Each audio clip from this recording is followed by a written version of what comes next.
Hello, hello, MCs. Welcome back to another episode of Ooh, Those F and C Words. I'm Marcia Cork. So glad to be back in the company of my MCs as always. I hope you guys have been having a great week. It's so funny how for some of you, school has already started. So you are actually looking forward to the weekend. You're back to that grind. I am actually wrapping up the last few weeks of summer. And it always makes me sad this time of year when we shift gears and we start looking ahead to the fall, especially since I was telling you guys I haven't done much this summer. I enjoyed the summer, but I didn't do nearly as many, activities and summer like things that I normally would. But I got this podcast going. I'm excited about that. That was really the highlight of my summer. So I am blessed and grateful for the way that this podcast has taken off. Thank you all. Thank you, my MCs, for making this such a great summer for me because this is what made my summer. But anyway, so I had a really juicy relationship episode in mind for you guys today. I don't know if you remember me saying I was telling you that we've been talking about my It's Me approach. We've been having a lot of conversations about the career pivot and using the It's Me approach to market yourself, to sell yourself, to develop your elevator pitch, your brand story, and some conversations around the pitch deck. But I wanted to really shift gears and start talking about more conflict resolution and some of the change that comes with ending relationships and with navigating what life is like after a separation or a divorce. These are just some of the topics that I've been thinking about. So that's what I had planned today. It was going to be an episode about change, navigating change after a separation or divorce. But then I did this workshop with the Maryland Department of Labor, and that workshop was on entrepreneurship. And that really made me want to circle back to just kind of pause, put a hold on that episode and have one more conversation with you all about entrepreneurship. Because from that conversation, I really found that a lot of us do stall still. And I say that with some surprise because I know I see constantly on my feeds so many examples of entrepreneurship, of entrepreneurs and influencers just thriving in this environment and just seeing them, just do so well, living these very luxurious lifestyles. And, you know what we see on social media. So I'd like to think that people have been inspired by the potential, but then it just makes me think maybe what we see on social media really does feel unattainable. Maybe it's not as relatable as I'm thinking that is. Maybe it's not as inspirational because it feels a little too out of reach for some of us. Does that make sense? Is that what you're finding? So I have this area that I call the hobby lobby. I did a post recently about how a lot of us treat our businesses like a hobby still instead of like a business. So when we have extra time, we continue to live our lives. We're running errands. We're not reinvesting our time back into the business the way that we reinvest our money. We're not using our downtime to grow the business. So that's what I say. We're treating our business like a hobby. Like you're just kind of lingering in the hobby lobby, dabbling in entrepreneurship, but not really turning it into a full-fledged operation. So that's what I decided to talk about today because I have this checklist. I call it an ebook, but it's really a checklist of how to simplify that process of getting a business idea out of your head, that ideation process, and turning it into an operation. Getting it out of your head onto paper, creating a formal pitch deck or a business plan so that you can really start to see the potential. You can really start to see your audience take shape, your financials, your projections take shape, getting everything squared away. That's what that checklist is about. So I'm going to walk through that checklist with you all today and see if that helps get the wheels turning for more people in our immediate circles. So this will be a good episode to to share with the people you know who have a skill, have a talent that they, have a side hustle, or maybe they've been wanting to make it, to do something bigger with it, to turn it into a full-fledged operation, and to just simplify the process. Like, these are the bare bones 10 things that you could do within a week's time to get this business started. All right.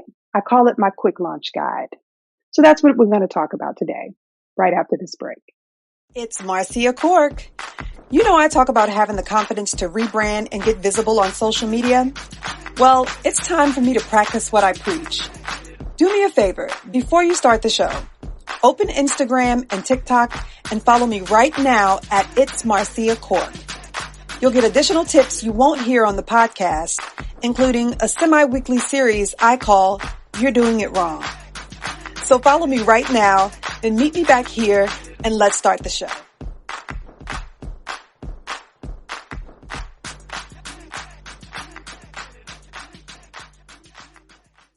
What kind of market research did you do? I have this section that says to conduct an audience analysis, because a lot of people don't do any market research. They already know what they want to provide. They have a product in mind. They have a service in mind. They have a tool in mind, but they don't really know their audience inside and out. Well, what can you say about that? That's funny you said that, because I didn't either, right? Because for me, I took my product to a potluck at the Census Bureau, right? Okay. And they were eating my sauce with everything that was at the potluck. Mm. And I said, ooh, I think I got something. Okay. All right, MCs, we're back, and we're going to jump into what I call the quick launch guide to entrepreneurship. Number 1 is my audience analysis. That's the first thing you need to do. Get to know your audience inside and out. So we kick things off with age. And when it comes to age, I want you to keep in mind, it doesn't have to be a particular number or numerical range that you serve when it comes to age. It can be a feeling. There can be activities that are typically associated with an age group. It can be trends in fashion, trends in styles. So I just want you to be careful in this category that you not limit yourself to a specific number or numerical range. And we may not really identify with the number. It's more about a lifestyle. So consider that as you think about your audience and the way that your audience and members of your audience are going to use your product or service. Okay. For race and ethnicity, for regional identity and national identity, I want you to consider the wide range of differences and preferences that can easily exist across all three. Okay. So, things like slang, foods, the spices that we use to prepare our food, the way that we prepare our food, all of those things can vary by region and by ethnic group. So knowing these nuances in your audience might determine things like, the colors you use in your logo and in your branding materials, the gestures that we use, the body language, the nonverbal communication. You have to know these things about your audience so that you're not offensive even. I know people don't think about that, but body language and gestures, nonverbal communication, depending on the country, the national origin, what you do might actually be offensive. So really start to look at those.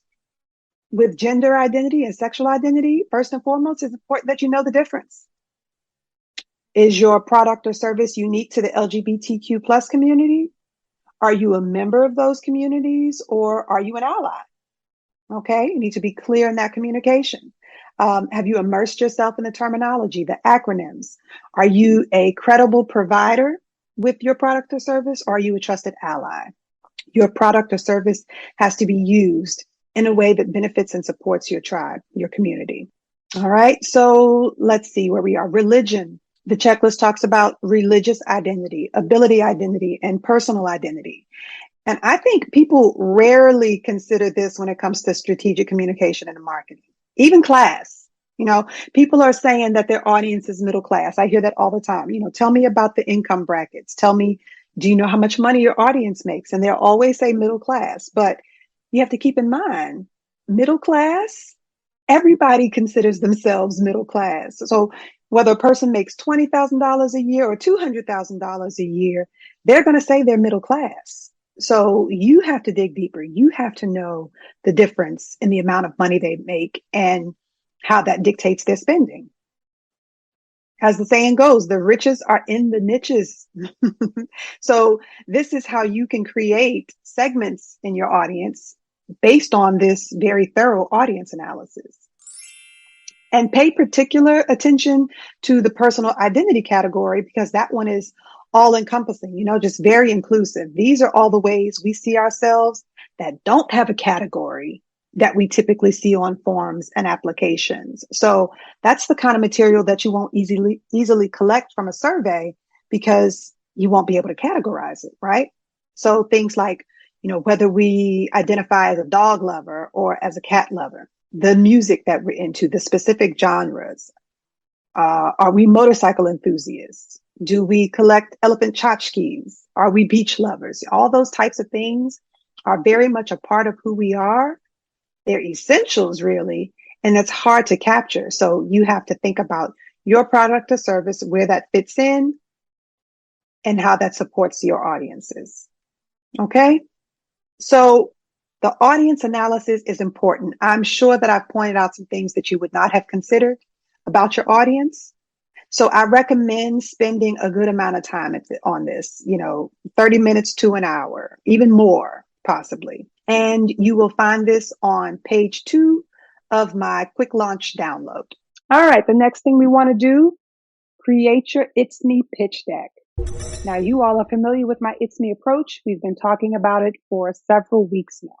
The acronym is your introduction, your truth or your testimony that is unique to your experience. It's something about your past that's brought you to the present, to the work that you do today and why, which takes you to your solution, how you offer a solution with your product or service, the M and the E, your mastery and expertise. And you're going to apply that same It's Me approach to the pitch deck. Again, we've been talking about this for weeks. We've talked about how we use the It's Me approach for the elevator pitch, and we apply it to the brand story, and then ultimately to the pitch deck. Well, here we are.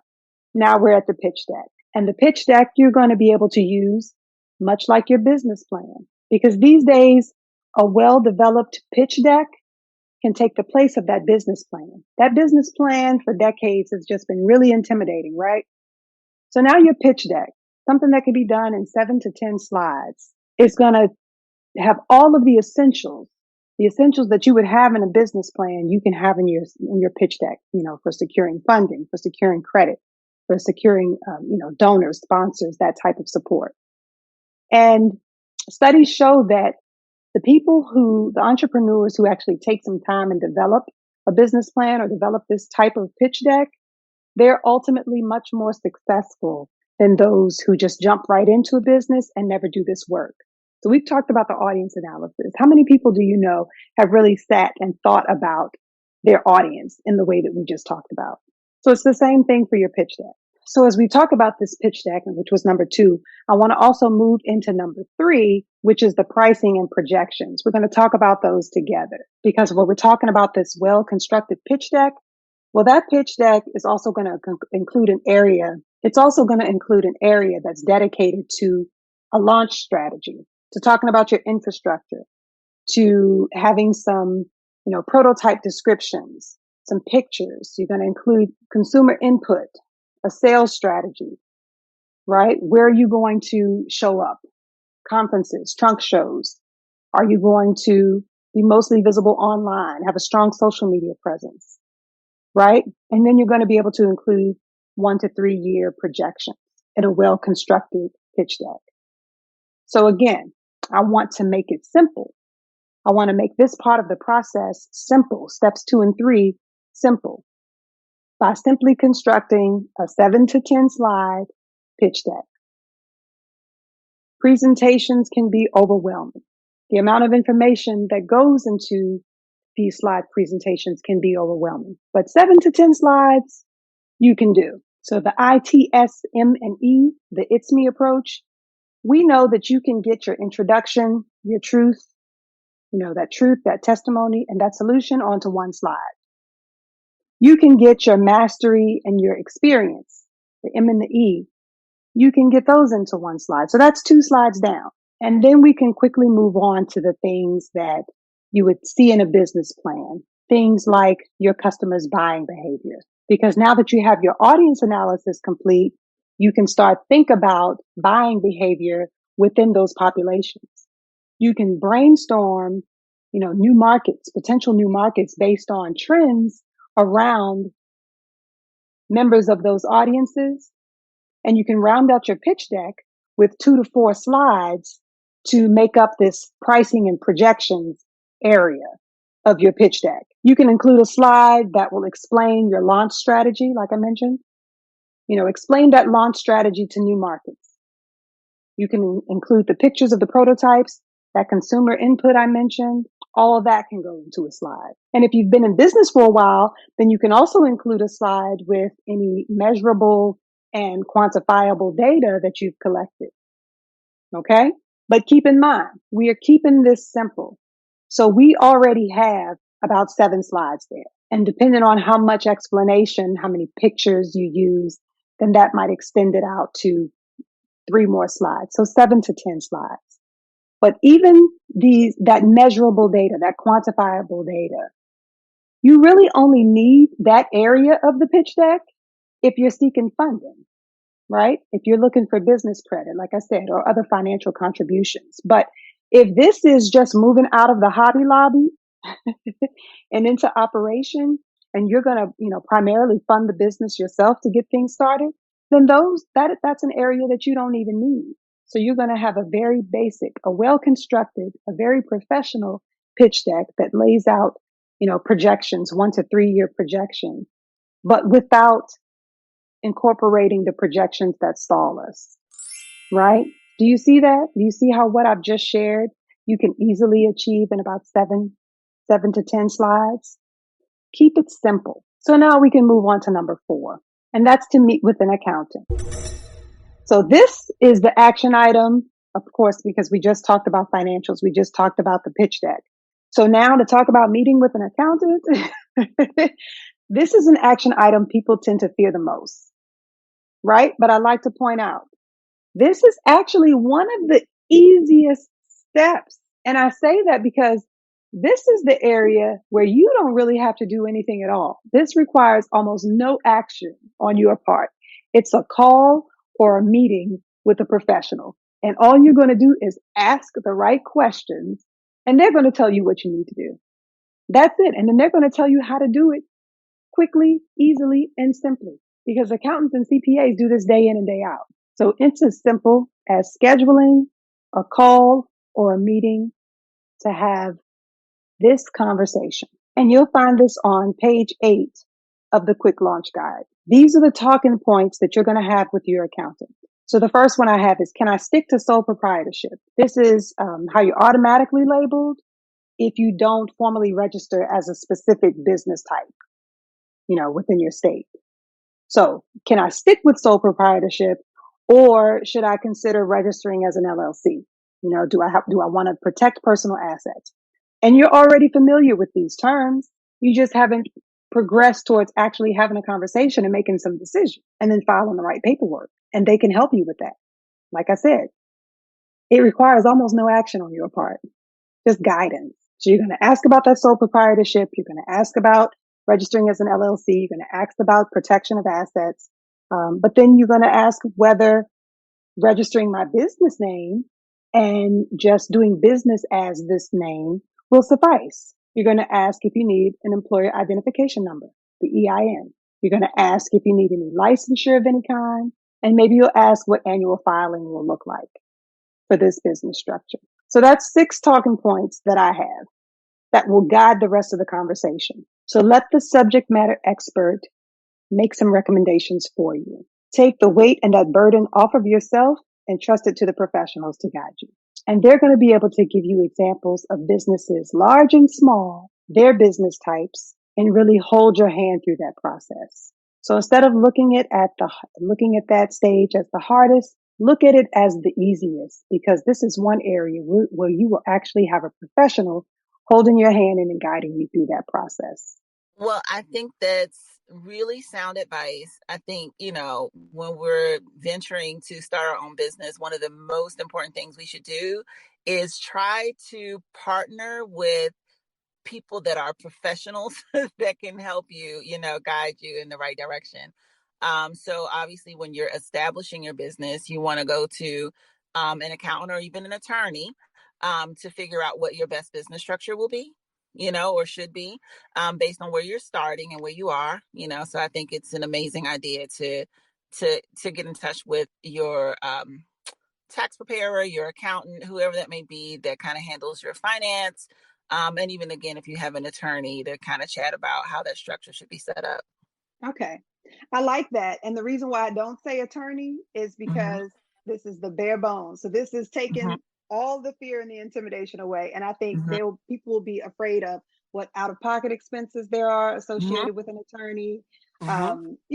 All those types of things. The conversation when you're kind of talking to people and kind of getting the gist of where they're headed, and you determine whether or not, they're just getting started, this may be, something slightly over a hobby, it's just a small business that they're trying to do outside of their home. And that sole proprietorship will be, sufficient. They don't really need to talk to anyone about establishing an LLC and all that other stuff. But Mm-hmm. when they do start talking about LLCs, quite frankly, that's legal, liability, right? Yes. So that is a Right. conversation that you may want to have, even if it's just at a small level with, somewhat a rocket lawyer. Like I can guide you in terms of what the tax implications would be of the various business structures. But when you actually want to structure your business properly, Mm-hmm. and especially if it's your expectation to scale and to really grow this business into Yeah. something sustainable, then you actually want to start that conversation with an attorney, in my Yeah. opinion. My name is Stephanie Fauntleroy. I'm the owner of Baker's Tax and Accounting Service. And you can visit me on my website at www.bakerstaxservice.com. I'm on Instagram at Baker's Tax Service, Facebook at Baker's Tax Service, LinkedIn at Baker's Tax Service, pretty much all those handles except TikTok. I'm not on TikTok. And while you're having conversations with professionals, this is the point where you would consider business insurance. So number 5 on the checklist, consider business insurance. So there are 3 common types of insurance for small businesses. There's general liability, there's commercial property insurance, and there's business income insurance. But the 2 that will likely be recommended to you are probably going to be general liability insurance, and that's for negligence and legal liability, or professional liability, and that's the one that you probably heard as errors and omissions insurance. And that's for if you fail to do something, and so that omission results in some type of harm or loss to your customer.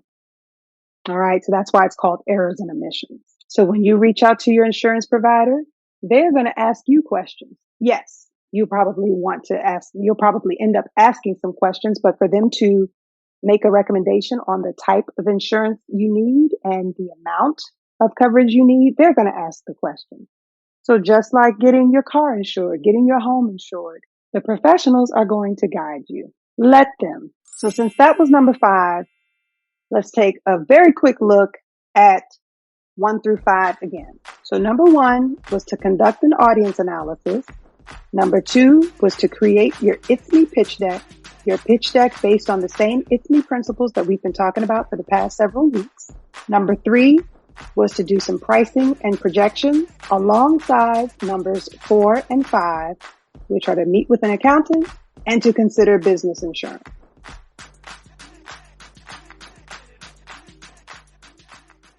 And that takes us to number 6. Build your network and your advisory board. You need allies. You need advocates, and you need mentors. You need a circle of professionals whose brains you can pick, who will model what running a successful business looks like. And this is what I've struggled with all of my life. I didn't have enough entrepreneurs in my circles to see that this was a realistic and viable option for me. Later in life, I saw some of my uncles go on to be entrepreneurs, but I didn't see this growing up. So it's important for me now. I recognize how important it is for me to have living and breathing examples who do this successfully, how they do it, how they market their skills, their skill set, and a variety of different services. So you're going to need that. You need to see someone who's doing it the way you want it done, someone who will support you, someone who's going to introduce you to their network. My business coach says you want your name to be circulating in rooms that you're not in, right? So you want someone who's going to mention your name when you're not there. So these can be individuals or they can be professional groups, but you need these people to introduce you to their in groups, and they might point you to their next resource. So we were having the conversation about, accountants, about insurance providers. So people who are in business will have professionals, advisors, and resources that they can point you to. For those types of things, for these service providers, for these subject matter experts that are going to help you with your business, you want referrals. You want success stories. This isn't a time to just be finding someone on the internet and trusting them with your business and your livelihood. So that network and that advisory board is clutch. So number 6, build your network and advisory board. So in the guidebook, I really just have you sit still for about 15 to 30 minutes daily and think about, who do I know and how can they help me? And then you're just going to make notes there. And this is especially helpful because as you think about this, who do I know? How can they help? Who do I want to get to know because they can help me in this way will help you for the next area. Number 7 and number 8. But for number 7, for developing your website or developing your business profiles or pages. Whenever someone starts a business, the first thing they want to do is set up the website. That's what I've noticed. Before anything else, they feel like they're a business. They feel like they're in business when they got a website, right? When you've got that website, that's it. I'm on the map. But it can also be very expensive. So as the first thing you put your money into, that can hurt. So I try to have people look at the options, the alternatives to a website that is still going to give you the same presence and professionalism that a website would. So I recommend, and I did this myself, I recommend starting with a business page on LinkedIn. And while you start that process, as you begin populating your business page on LinkedIn, that will help you start conceptualizing your website.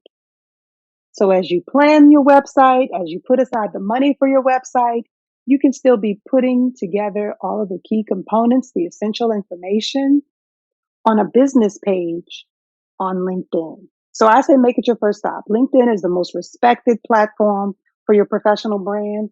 And again, it has that option for a business page and a custom URL. So even if you buy your domain and you point it to the business page on LinkedIn, that's still going to be a much more cost-effective solution than jumping right into the website. That can cost you thousands straight out the gate. Landing pages are also an option. But while you're in this stage, since you've already got your mind around, developing this website, you can start having conversations with the web designer. You can ask questions about, whether a landing page is a good option. But in the meantime, get that business page set up on LinkedIn. And the great thing about the business page on LinkedIn is that when you make yourself an employee, you then have the option of putting yourself as the employer on your LinkedIn profile. So there's your LinkedIn profile and there's your business page. So I'm going to, again, include the link to the quick launch guide in the episode notes because I actually point that out. I have a graphic in the guidebook that shows my LinkedIn business page and how that populates into my LinkedIn profile. So close your eyes for a second and think about that LinkedIn profile. You see it all the time. You go to a person's profile, you scroll down to their experience, to the experience section, of their LinkedIn page and you see the different entries for their work experience. Usually you get to one gray icon that doesn't have a logo in there, right? You'll have the business name the same way you have for all of your other experience entries, but it'll have this very generic gray icon instead of the business logo. And that's because that company is not, I'll say, registered as a business on LinkedIn. LinkedIn doesn't recognize it as a business. And so the way that you avoid that is you create a business page on LinkedIn. Now LinkedIn will know the business. They'll recognize the business. So when you go back in and you type in your experience, it's going to populate that business page. That logo that you've created and put in place for your business page is now going to show up in your experience section on your LinkedIn profile. I discovered that years ago. So when you go to my page and you see a logo for Marcia Cork LLC for the Change Coach, that's why, because I have a business page in place. Now, full disclosure, I don't do anything with the business page anymore, unfortunately. Not as much as I should. You'll go there, you'll see that it has a lot of the same information that's on my LinkedIn profile, but that's because now I have a website. So you know how it is. Some things kind of fall by the wayside. I don't keep it up. Occasionally I'll make a post and then I'll also share it to the business page. I could do a better job at that, but hey, it's there. I did it. And I'm showing you because I want to save you thousands of dollars. I don't want you to have to focus on putting your money, getting in the hole before you even get started. Don't worry about spending so much money on a website when you can have a business page with a custom URL and an option to even get your own domain and point it to the LinkedIn business page while you get your stuff together for the website. Which brings us to number 8. Find your happy medium. And it's the perfect follow-up to the conversation we were just having about getting active on LinkedIn. Find your happy medium and start to post consistently. So with a scalable business, you're going to want to establish an online presence to extend your reach, to build a following online, and also to establish your reputation and your credibility. But it's a challenge if you are not already someone who posts consistently and has a large and active social media presence. This is going to be hard to start now that you've started your business. So I have a suggestion. It's a very unpopular opinion, but I recommend it for people who have a large following or a decent sized following on social media already, because just personally, you post a lot. I recommend changing your social profile handles and usernames to your business names. And here's why. You already have a good amount of friends and family following you. If you already have hundreds, and my goodness, if you have thousands of people following you, wouldn't you rather start there than to now start new profiles for your business and have to start from scratch? Have to build that up all over again? And maybe it's more of a struggle for me than it is for you, because it is definitely a struggle for me. But it'll be hard in those early days to maintain both personal accounts and business accounts across a variety of different platforms, right? That's easily anywhere from 6 to 10 different social media profiles. That's a lot. And to build a following really requires posting consistently. You hear that all the time, but now that I'm doing it, I can see the difference. It really is true. I have accumulated more followers in the past month and a half than I have in more than 2 years of having these accounts. And that's just because for the last month or so, I've been posting consistently. Crazy. But so when people tell you to post consistently, that's why. It's the only way to really build a following. And I would rather not have to start from scratch. But like I said, that's me. I'm making these recommendations based on my experience and how I feel I can simplify the process for you. So that's my quick launch approach. Change your social profile handles and usernames, at least on the happy medium, at least on that one platform that you're going to really establish your online presence. Do all of your posting there. At least change it there, because if you already have a large following of friends and family, then at least you're not starting from scratch. People are already going to know you. They're going to recognize your content. You're going to be visible. You're going to show your face. They'll hear your voice. So they'll know it's you, but it's definitely easier, in my opinion, to do that than to start from scratch. All right. So number 8, find your happy medium, post consistently. And then I add the quick launch approach is to change your social profile handles and usernames so that you aren't starting a fresh and brand new business account. In the quick launch guide, I have a weekly posting planner included. And I suggest taking about 1 to 3 hours daily to plan out this content for any recording that you have to do, for any editing that you have to do. Maybe it's 3 times a week. Maybe it's every day. Maybe you're going to do some live events. Page 16 of the planner really helps you map that out. The weekly posting planner. Number 8 rolls right into number 9, which is to create a work schedule and commit. Don't make the mistake of only working on your business when there's work to do. I posted recently on Instagram, sometimes we treat our business more like a hobby. Back to that Hobby Lobby that I've been talking about. And if I didn't say this clearly earlier, basically what I mean by that is we have downtime when we're starting a new business. And sometimes we use that downtime to do personal things or, to watch TV and just do things that aren't a reinvestment of our time back into the business. So we always talk about reinvesting money back into the business. I think that practice and that philosophy people seem to have embraced, but you need to reinvest your time as well.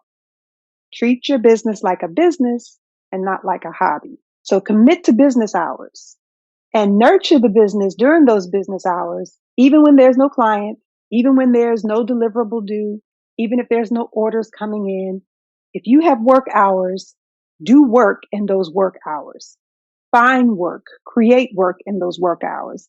Even if what that work looks like is reassessing any of the tools and apps, memberships and subscription services, anything that you use, research others, look into the pricing of others and compare.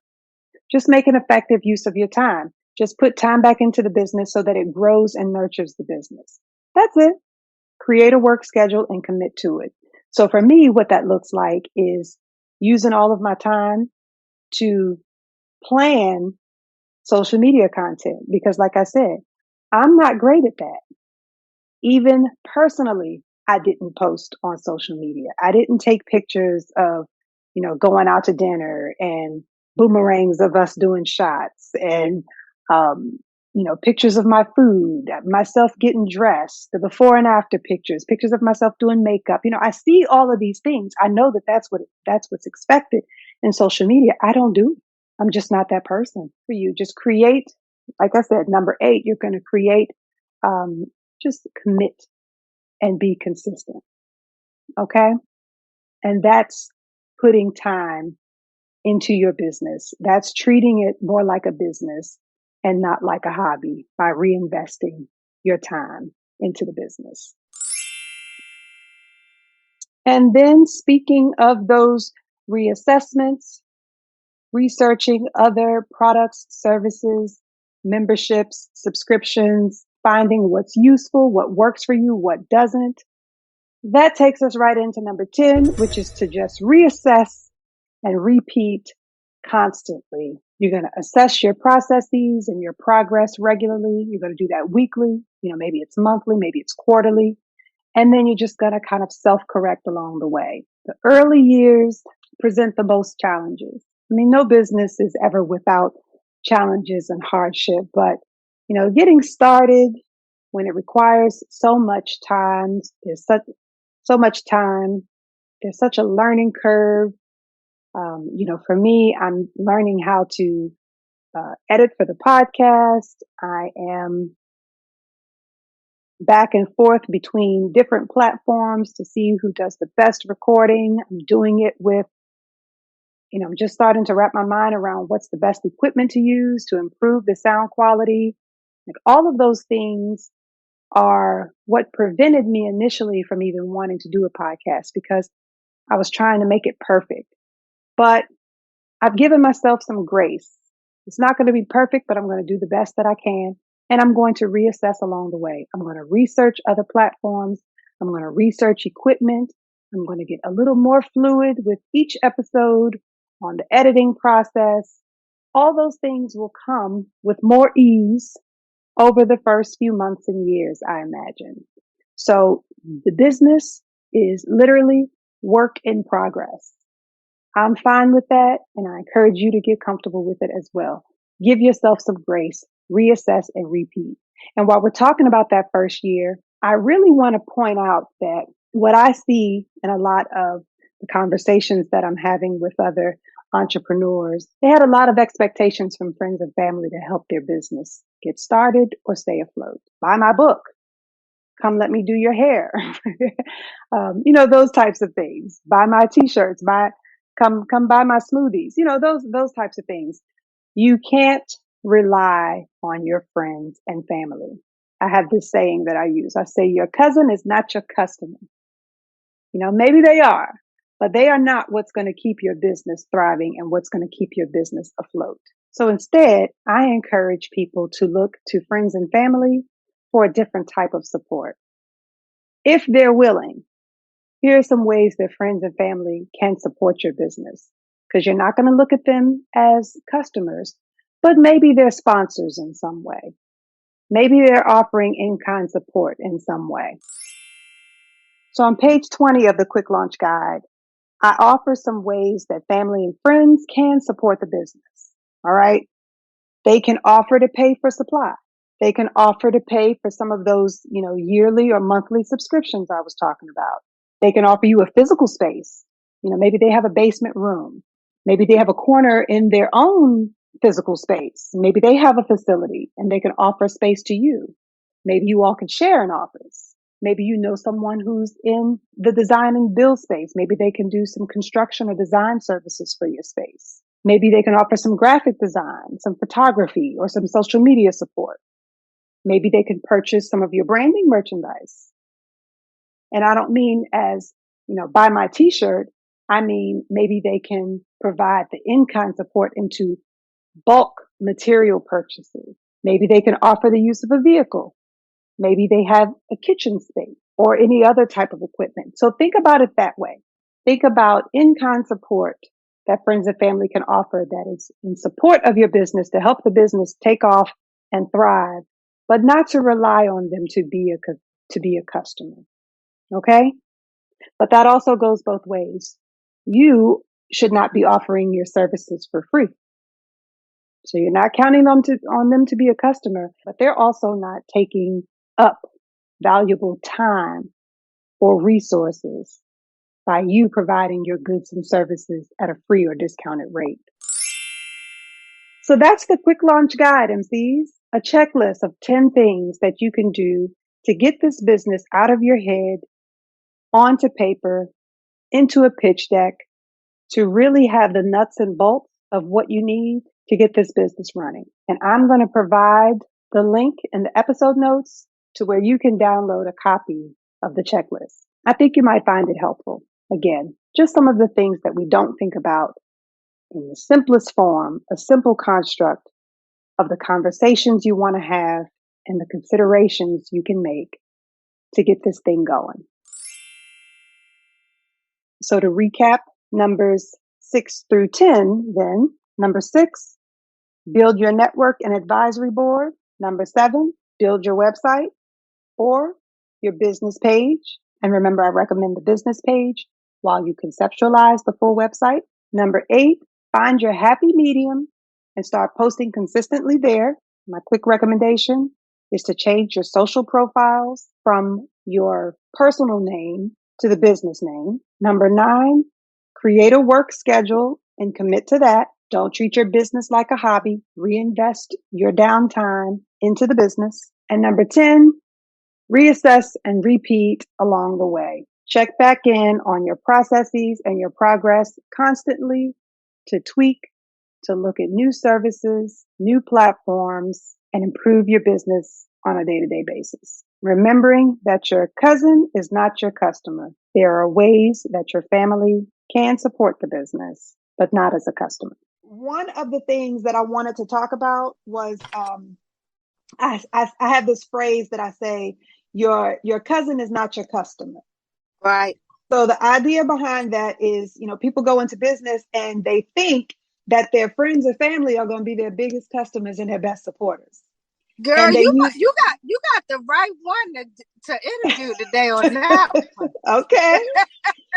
Elaborate. Look, I'm not even going to say another word. I'm going to let you go ahead and jump in. Okay. The reason I'm so glad you said it, because next month, I will be in business for 7 years. Wow. And I can count how many times family members have put on a Miss TJ Sauce shirt and came to my events and supported what I did. And you say that because it's been so infrequent? And I say that because it's been infrequent and not at all. Okay. Yeah. And it hurts because it's the people that don't know me exactly that will step up to the plate and support what I've done. And be your biggest supporter. Absolutely. And they are my biggest supporter. And I don't mean that they're completely unsupportive. It's just that's not it. You need more than your friends and family to thrive, for your business to thrive and be successful and to grow, for you to be able to scale it. So your cousin is not your customer. Your immediate friends and family are not going to be your customer base. You have to go in thinking about that, how you can broaden it, how you can broaden your audience, where to reach them so that you are not relying on friends and family. Right. So what I say in my checklist, what I say in the quick launch guide is that there are ways that family can support you, and you'll probably be more successful in this way, because then you'll have very specific things that you are delegating to friends and family, and they can help in that way. So if they have a kid. I am Angela Mosley, CEO and founder of Miss TJ Sauce LLC. Our website is www.mstjsauce.com. On Instagram, it's at Miss TJ Sauce with 2 S's, but it's MSTJSSAUCE. You can find me on Twitter. You can find me on TikTok. You can find me on Facebook, LinkedIn, you name it, I'm there. And that's going to do it for this episode of Ooh, Those Effing C Words. Special thanks to Angela Mosley, Miss TJ Sauce, and Stephanie Fauntleroy from Baker's Tax Service. I really enjoyed their commentary. I think it really helped round out the conversation, right? Everybody, have a great weekend, and I will see you next week, MCs. Bye-bye.